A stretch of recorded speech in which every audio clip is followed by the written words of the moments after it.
الخلق كلهم محمد سيد الكونين والثقلين والفريقين من عرب ومن عجم هو الحبيب الذي ترجى شفاعته. السلام علیکم ورحمۃ اللہ وبرکاتہ. الحمدللہ رب العالمین وصلی اللہ وسلم علی نبینا محمد وآلہ وصحبہ اجمعین ومن تبعہ بإحسان الی یوم الدین، اما بعد. محترم ناظرین، حدیث کی مشہور کتاب بلوغ المرام، اس کا ہر باب اپنی جگہ بڑی اہمیت رکھتا ہے.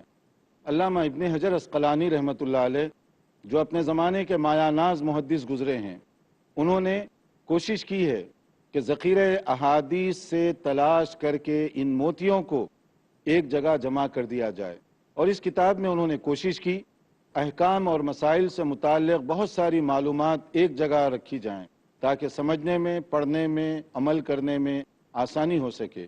اللہ تعالیٰ نے ان کی اس کوشش کو قبول فرمایا اور مختلف جگہ علماء اور مفتیان کرام نے اس کو خاص اہمیت دی، اور بہت سی دینی درسگاہوں میں یہ داخل نصاب ہے.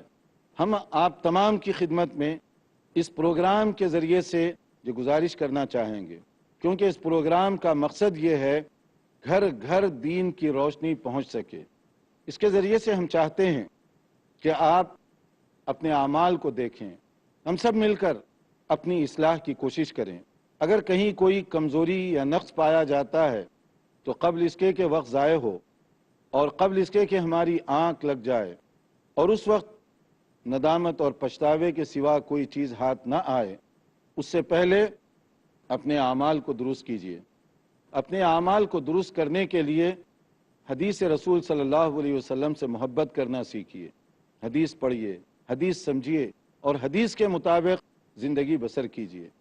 اس کے آخری حصے میں جو احادیث ایک جگہ جوڑ دی گئی ہیں وہ اس طرح کی ہیں جیسے یومیہ زندگی کے اندر جو اصلاحی باتیں ہیں جن کی ہم سب کو ضرورت، کیا مسجد کا ماحول، کیا مرکز، کیا سینٹر، کیا مدرسے کا ماحول، کیا اسکول، کالج، یونیورسٹی، کیا گھریلو ماحول، ہر جگہ اس کی ہم سب کو ضرورت ہے. اس لیے کوشش کیجیے کہ نبی کریم صلی اللہ علیہ وسلم کے جو یہ اقوال ہیں ان کے مطابق ہم زندگی بسر کریں، اور اس کے لیے رسول اللہ صلی اللہ علیہ وسلم نے جو ہدایات دی ہیں ان پر توجہ دیجیے. نبی کریم صلی اللہ علیہ وسلم نے سچ بولنے کی ہدایت دی. نبی کریم صلی اللہ علیہ وسلم نے جھوٹ سے منع کیا. تو ایک مسلمان کا یہ انداز ہونا چاہیے کہ وہ سچائی کا پیکر بنے، جھوٹ سے نفرت کرنے والا بنے. مسلمان کی پہچان ہو کہ یہ سچ بولے. جیسے نبی صلی اللہ علیہ وسلم نے فرمایا علیکم بالصدق، تمہارے لیے ضروری ہے. یہ نہیں ہے کہ آپ چاہیں تو سچ بولیں ورنہ ایسے نہیں، بلکہ کہا گیا تمہارے لیے ضروری ہے کہ سچ بولا کرو. کیوں؟ اس لیے کہ سچائی کے بہت سے فائدے ہیں. جیسے فرمایا گیا فَإِنَّ الصِّدْقَ يَهْدِي إِلَى الْبِرِّ وَإِنَّ الْبِرَّ يَهْدِي إِلَى الْجَنَّةِ. سچ بولنے والا پاکیزہ راستے پر چل پڑتا ہے، نیکی، تقوی اور پرہیزگاری کے راستے پر چل پڑتا ہے، اور یہی راستہ اس کو جنت کی طرف لے جاتا ہے. گویا سچائی کی وجہ سے وہ جنت کے راستے پر چل پڑے گا. اور اس کے برعکس اگر ہو تو وہ آدمی جھوٹ بولنا شروع کر دے تو یہ جھوٹ اس کو تباہ اور برباد کرنے کا ذریعہ بن جاتی ہے، اور یہی جھوٹ اس کو جہنم میں لے جائے گی. جیسے کہا گیا کہ وَإِيَّاكُمْ وَالْكَذِبَ، خبردار جھوٹ مت بولا کرو، جھوٹ مت بولا کرو، جھوٹ مت بولا کرو. اس لیے کہ فَإِنَّ الْكَذِبَ يَهْدِي إِلَى الْفُجُورِ وَإِنَّ الْفُجُورَ يَهْدِي إِلَى النَّارِ. اس لیے کہ جھوٹ جہنم کے راستے پہ تمہیں ڈال دے گی، اور پھر یہ راستہ تمہیں جہنم کی طرف لے جائے گا، جہنم میں ڈال دے گا. جھونک دیا جائے گا جھوٹے کو جہنم کے اندر. سچ بولنا، سچ کی پہچان. نبی کریم صلی اللہ علیہ وسلم کو مکے کے لوگ اعلان نبوت سے پہلے کیا کہا کرتے تھے؟ الصادق، یعنی سچ بولنے والا. اور جب نبی صلی اللہ علیہ وسلم کوہ صفا پر ٹھہر کر تبلیغ کرنے سے پہلے آپ نے اپنے بارے میں پوچھا ان سے کہ میرے بارے میں تمہارا کیا خیال ہے، تو انہوں نے کیا جواب دیا؟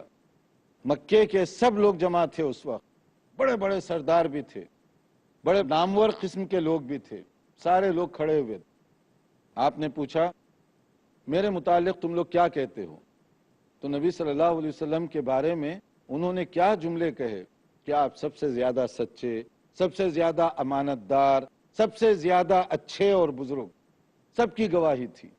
حتیٰ کہ نبی صلی اللہ علیہ وسلم نے جب ان سے پوچھا کہ میں چونکہ پہاڑ کی بلندی پر ہوں، دونوں طرف دیکھ سکتا ہوں، اگر میں کہوں کہ ایک فوج آ رہی ہے جو تم پر حملہ کرنا چاہتی ہے، میری خبر کی وجہ سے پھر بھی تم اس کو مان لو گے؟ سیریس ایشو ہے نا، بڑی خبر ہے۔ تو انہوں نے کہا جس زبان سے کبھی ہم نے کوئی جھوٹ نہیں سنا، آپ اگر اب کہیں گے تو ہم اس کو بھی مان لیتے ہیں۔ تو کیا معنی ہوا اس کا؟ نبی صلی اللہ علیہ وسلم کی صداقت کی ہر ایک گواہی دے رہا تھا، ہر ایک گواہی دے رہا تھا۔ یہ نبی صلی اللہ علیہ وسلم کی عادت تھی نبوت کے اعلان سے پہلے۔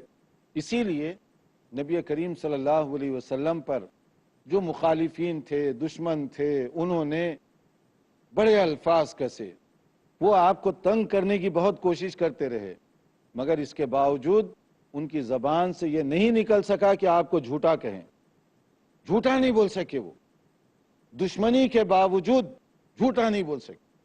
ابو سفیان کو جب بہت دور سفر کر کے وہ گیا اور اس کے بعد میں اس کو روک لیا گیا اپنے وقت کے سپر پاور طاقت کی طرف سے، ہرقل کے دربار، بڑے دربار میں کر و فر کا دربار تھا، مختلف لوگوں کو روک لیا گیا پوچھنے کے لیے کون ہے، کیا ہے ان کا بیک گراؤنڈ، کیا ہے، وغیرہ وغیرہ۔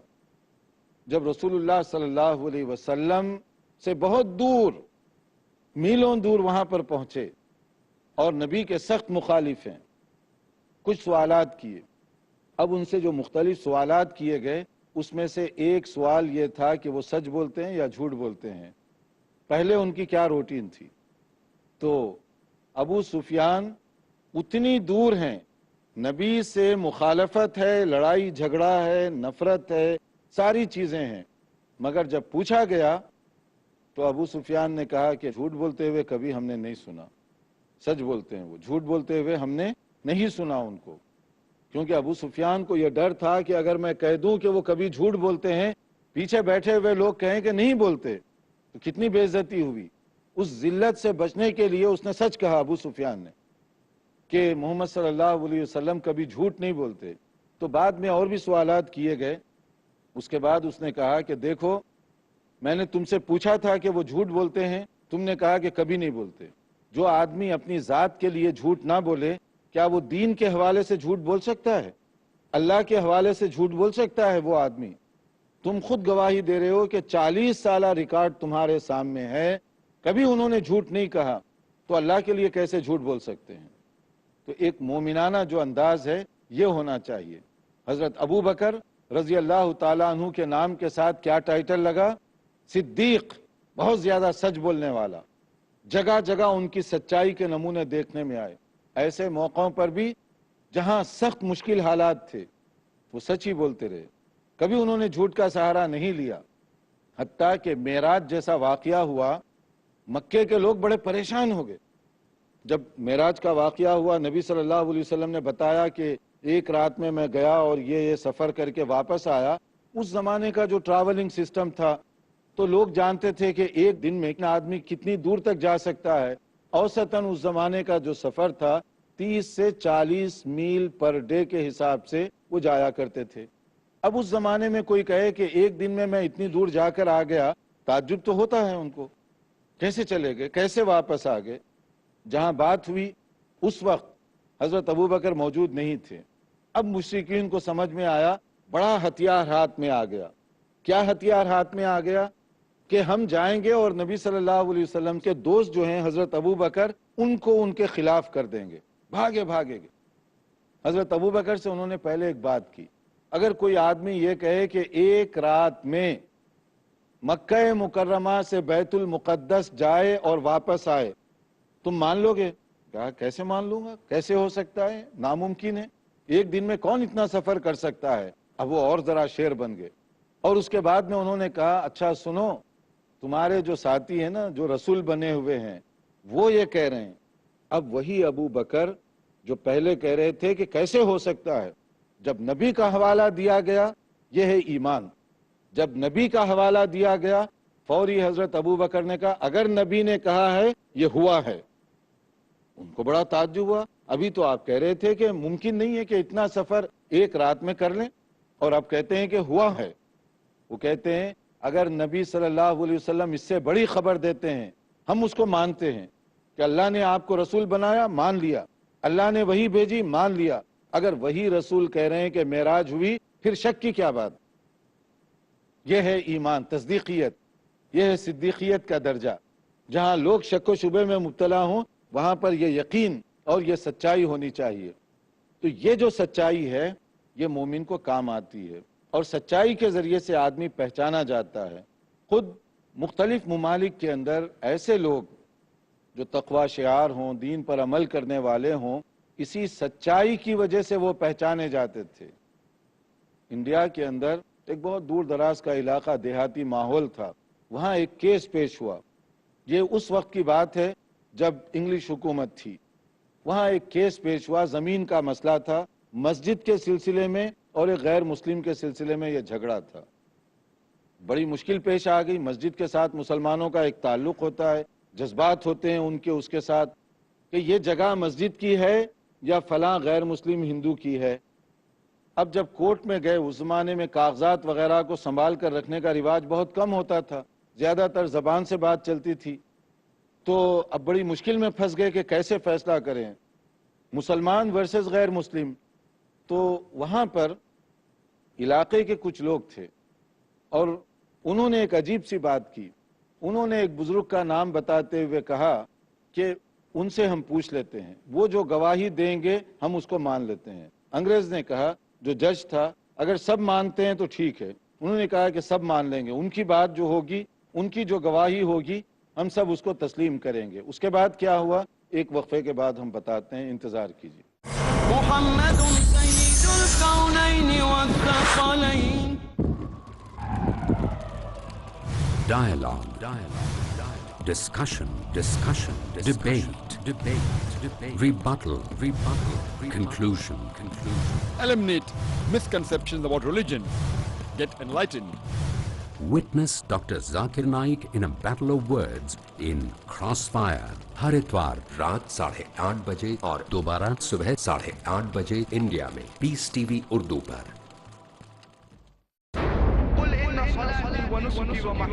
Indeed, my prayer, my sacrifice, my life and my death are all for Allah, sustainer of the world. الداعی dynamic I challenge any human being to point out a single fundamental of Islam in youthful quest. Which is against humanity as a whole. Iconic, inspiring, encouraging. Don't judge Islam based on the following. Fariq Naik. Judge Islam based on the authentic sources. That's the glorious Quran and the authentic Hadith. Son of the world-famous orator on Islam and comparative religion, Dr. Zakir Naik. Allah subhanahu wa ta'ala is giving us an opportunity to do a prophet job and to earn a prophet reward. A star above par in Teens Star. ہر اتوار رات 8 بجے اور دوبارہ صبح 6:30 بجے India میں peace T V Urdu پر۔ جبرائیل لے آتے تھے اللہ کا پیغام، سنتے تھے جن غور سے اللہ کے رسول صلی اللہ علیہ وسلم۔ نبی کریم صلی اللہ علیہ وآلہ وسلم کے اقوال، افعال اور تقاریر، ان تینوں کو حدیث کہا جاتا ہے۔ توحید کی حمایت کے لیے، مومنوں کی قیادت کے لیے، اسلام کو پھیلانے کے لیے، ہماری رہنمائی کے لیے اللہ کے رسول صلی اللہ علیہ وآلہ وسلم کے فرمان کو محفوظ کر لیا گیا۔ ڈاکٹر محمد حماد لکھوی۔ حدیث جبریل کو متفق علیہ حدیث کہتے ہیں، یہ دین کی بنیاد ہے۔ جن کو لے کر رسول اللہ صلی اللہ علیہ وسلم کے پاس آتے رہے جبریل علیہ السلام، جانیے ان پیغامات الہی کی تفصیل حدیث جبرائیل۔ اگلا پروگرام پیس ٹی وی اردو پر۔ محمد سید الکونین والثقلین۔ ناظرین، سچائی کی دیکھیے کتنی اہمیت ہے، ہر زمانے میں ہر جگہ اس کو کیسے پسند کیا گیا۔ جب انڈیا کی ایک بہت دور دراز کے علاقے میں ایک کیس چل پڑا، جھگڑا ہوا مسجد کے بارے میں کہ یہ جگہ مسجد کی ہے یا کسی غیر مسلم کی ہے، یہ کیس تھا۔ تو انہوں نے کہا کہ فلاں علاقے کے جو مسلمان صاحب ہیں وہ جو گواہی دیں گے ہمیں قبول ہے۔ انگریزی عدالت تھی، انہوں نے اس کو تسلیم کر لیا اور اس کے بعد میں ان کو طلب کیا گیا۔ اب جب وہ آئے تو ان سے یہی سوال کیا گیا کہ یہ جگہ کس کی ہے؟ مسجد والوں کا دعویٰ ہے کہ یہ ہماری ہے، غیر مسلم کا ہے کہ وہ ہماری ہے۔ دیکھیے سچائی۔ تو انہوں نے وہاں پر کہا کہ یہ جگہ مسجد کی نہیں ہے، وہ غیر مسلم کی ہے۔ مسجد والے بڑے پریشان ہو گئے کہ آپ نے کیسی گواہی دے دی ہے۔ انہوں نے کہا کہ جو میں سچ سمجھتا ہوں وہی میں نے کہا۔ اب یہ سچائی کا اثر یہ ہوا کہ اسی احاطے میں جو غیر مسلم لڑنے کے لیے گئے تھے کہ اتنے پکے مسلمان بھی ہو سکتے ہیں جو سچائی کا ساتھ دیں، اور وہ لوگ تو لڑ رہے تھے مسجد کی جگہ کے لیے، اور انہوں نے صاف کہا کہ یہ مسجد کی جگہ نہیں ہے، یہ فلاں آدمی کی جگہ ہے جو غیر مسلم ہے، اس کی ملکیت ہے۔ اس کی سچائی کا اثر یہ ہوا کہ انہوں نے کہا کہ اس دین کو ہم بھی قبول کرتے ہیں۔ اب جھگڑا ہی ختم ہو گیا، جب مسلمان ہو گئے جھگڑا ہی ختم ہو گیا۔ تو یہ ہے سچائی کی طاقت، یہ دنیا میں فائدہ ہے، اور آخرت میں یہ ہے کہ ایسے ہی سچ بندوں کے لیے اللہ تعالیٰ نے جنت میں اس کے پاس نعمتیں تیار کر رکھی ہیں۔ مسلمان کو کوشش کرنی چاہیے کہ سچ بولے، سچ کو اپنائے، بچوں کی تربیت سچائی پر کریں۔ اگر آپ گھر میں بیٹھے ہوئے ہیں، بچوں کے سامنے جھوٹ بول رہے ہیں، مختلف انداز کی جھوٹ، کبھی فارم بھرنے میں جھوٹ، کبھی بچوں سے بات چیت میں جھوٹ، کبھی آگے پیچھے معاملات کرنے میں جھوٹ، کبھی کاروبار میں جھوٹ، کبھی جو ہے خرید و فروخت کے مسائل میں جھوٹ، تو آپ بتائیے یہ برکت کہاں سے آئے گی؟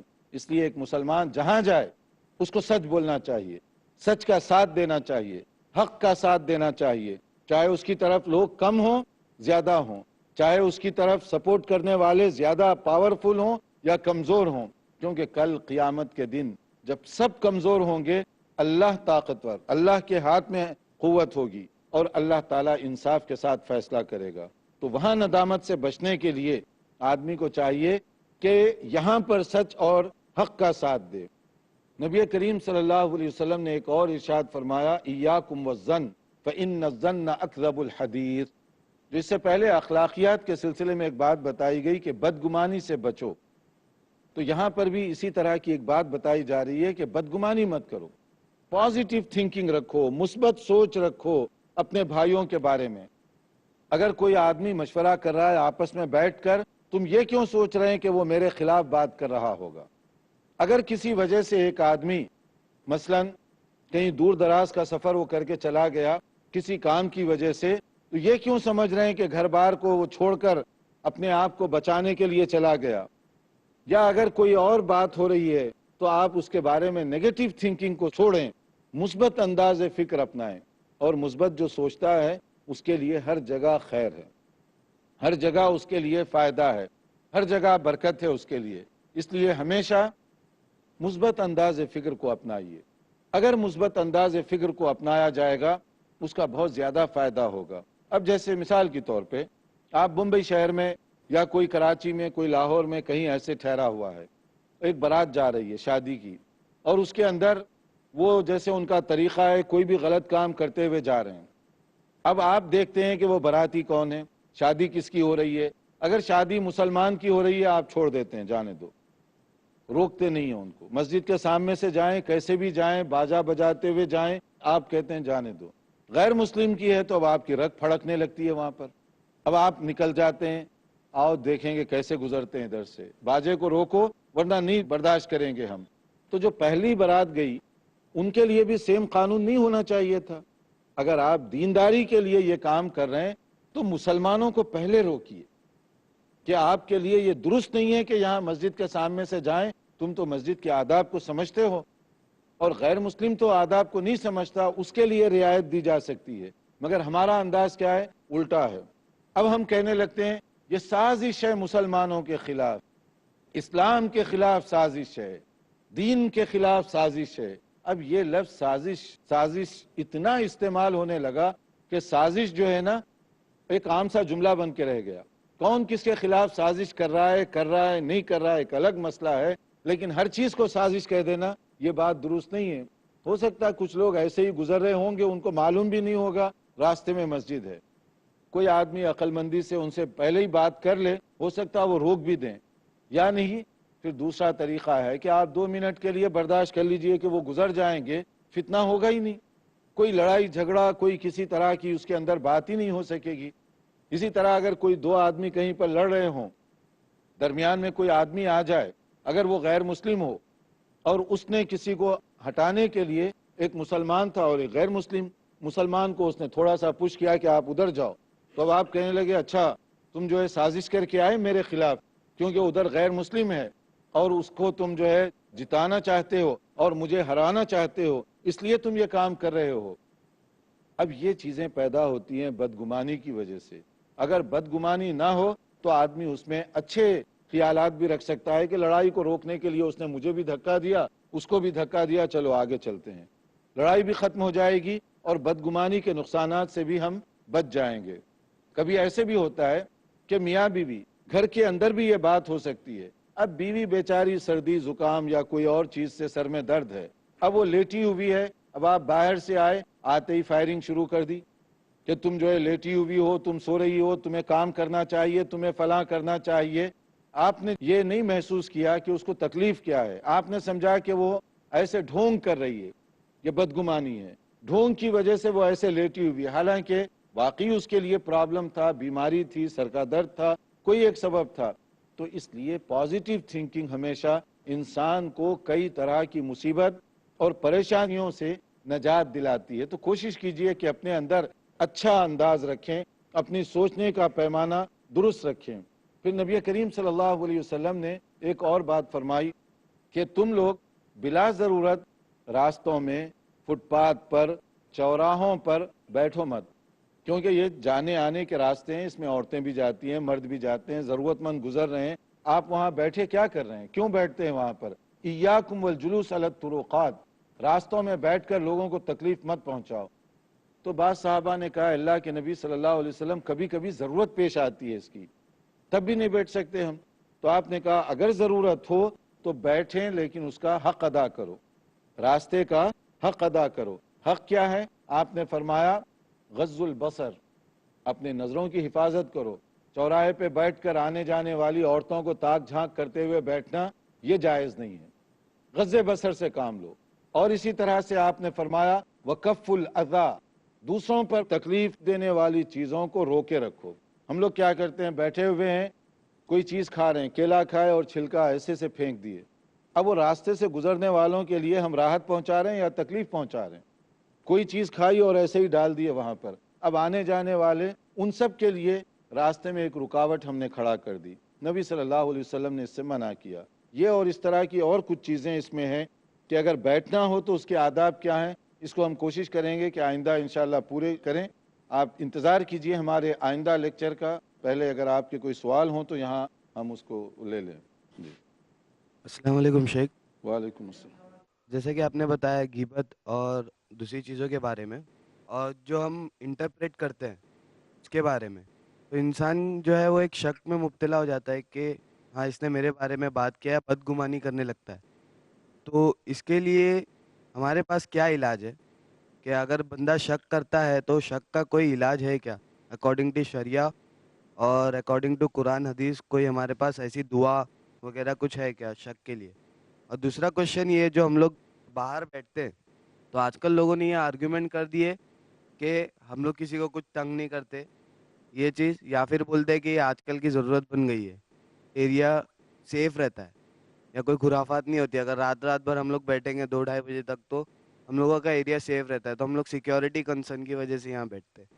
پہلی چیز جو ہے کہ اگر شک ہے اس کو دور کرنے کا طریقہ کیا ہے؟ اعوذ باللہ من الشیطان الرجیم پڑھا کریں اور ہر ایک کے لیے خیر کے جذبات رکھیں. اگر ہر ایک کے لیے خیر کے جذبات رکھیں گے، اعوذ باللہ من الشیطان الرجیم پڑھتے رہیں گے، انشاءاللہ شیطان جو ہے اپنا اثر وہاں پر نہیں دکھا سکتا. باقی جو لوگ یہ کہتے ہیں کہ ہم سیکیورٹی ریزن سے بیٹھنا چاہتے ہیں، وہ ایک ریزن ہے.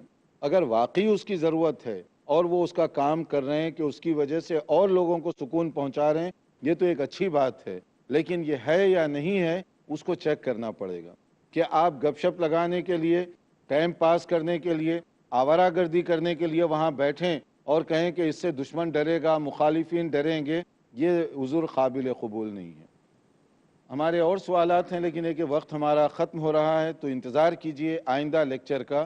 والسلام علیکم ورحمۃ اللہ وبرکاتہ۔ مولاي صل وسلم دائما أبدا على حبيبك